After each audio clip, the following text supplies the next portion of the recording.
By the end of the 1980s, Iraq had finally taken control of its oil. And in doing so, it terrified the USA. Because if Iraq could defy the West and keep the oil flowing, who else might try? What followed wasn't just war. It was a decade-long siege, sanctions, sabotage, and secret coups, all leading to the 2003 invasion.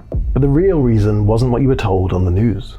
This is the real story behind why the US invaded Iraq. Not for profit, but to make sure no one else controlled the oil. A couple of countries Iraq owes money to in particular are Saudi Arabia and Kuwait, located scarily close to him, and he does strike fear into almost all of his enemies. Saddam starts to complain about Kuwait ruining Iraq. They are producing more oil than they should, pushing the price down. Saddam needs it as high as he can get it. Not only that, he says they are stealing Iraqi oil, bordering the North Rumelia oil field that played such a large role in the 1960s nationalization process. Saddam demands compensation. $12 billion for lowering prices, $2.4 billion for stealing Iraqi oil, and on top of that, the cherry of $10 billion by wiping out the war debt he has with them. Each of these requests individually is ridiculous, but together there's no way Kuwait would ever agree to this. So Saddam saber rattles and makes threats, and then he invades Kuwait. The USA and others take notice, but they aren't ready to intervene yet. But there are warning signs. Saddam is now dangerously close to the Saudi oil fields. The USA moves its Middle Eastern units to a position to defend Saudi Arabia. When Saddam says he's going to annex Kuwait, the USA and others spring into action, and they are expecting a tough war.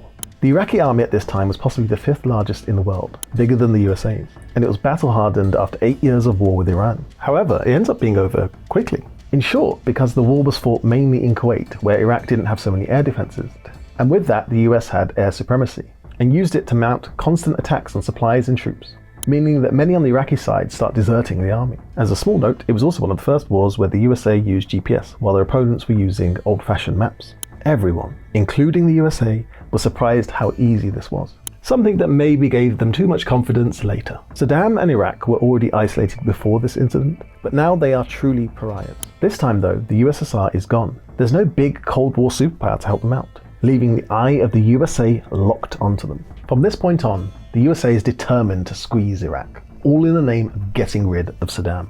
They are fully aware of how important Iraqi oil is, and any more disruption could be devastating for the world economy. So invading and overthrowing him is off the table, at least for now. After the war, sanctions are put in place. Iraq can't sell oil easily anymore. The USA's aim is to stop them spending on their military, to bring it down from its massive size. When reports of suffering by ordinary Iraqis start to emerge, the Oil for Food program is set up. But oil production is now very low, at just 2.5 million barrels per day, when Saddam really needs to reach that 1979 peak of 4 million. With the USSR gone, Iraq signs deals with Russian and Chinese companies to help, but it's not enough. He's in a vice-like grip. Meanwhile, the USA has been waiting for the Iraqi people to rise up and overthrow Saddam. The CIA was convinced it would happen with enough time. And America didn't care who took over, so long as they could guarantee oil production. Iraqi oil must flow. But after a few years of not much happening, the CIA does what the CIA does best, or worst. It plans a coup, or several of them. They back someone in the country and set it up. They'll be the one to overthrow Saddam. Saddam finds out and kills everyone involved. Rinse and repeat. By 1998, things are so serious and out in the open that President Bill Clinton signs the Iraq Liberation Act into law. The liberation is from Saddam Hussein, but there's no concrete plan, just the regular bombing of Iraq by the USA and UK from 1998 onwards. That is until the events of September 11th, 2001 happened. Despite not being involved in any way, this can't be stressed enough, 9/11 moves Saddam from someone the UAE wants to get rid of at some point to someone they want to get rid of at almost any cost. And believe me, the cost is going to be very high for everyone involved. This is where Dick Cheney enters our story. Rest in peace. He's George W. Bush's vice president and de facto running the country, and he asks the CIA for some options. The IOG director, whose name remains classified, began with a short history of agency involvement in Iraq, including a botched operation in the mid-1990s that Saddam had crushed. He emphasized that covert action could accomplish a great deal, but it could not by itself oust Saddam. Covert action would be much more effective with military support. If we wanted to establish an effective covert action program inside Iraq, we would need to convince the Iraqis that this time we meant it. What they would need to do to be seen as serious was an open question. Maybe just threatening war would be enough for those inside to rise up. So they start to build the case for war, the famous case for war, the WMDs and all of that. The choice between getting rid of Saddam or keeping Iraq stable finally has an answer. Bush and Cheney choose to get rid. They just need to convince the world that it's the right thing to do.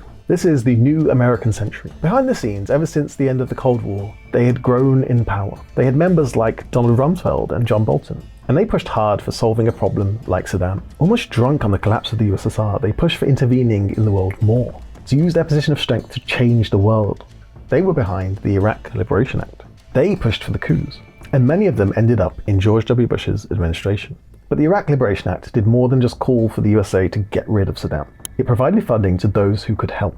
Several Kurdish groups were given funds, but a whopping $100 million was given to the Iraqi National Congress, run by Ahmad Chalabi. He was Iraqi-born, rich and Western educated. But he fell out with Saddam and fled to the UK in 1989, later moving to the US.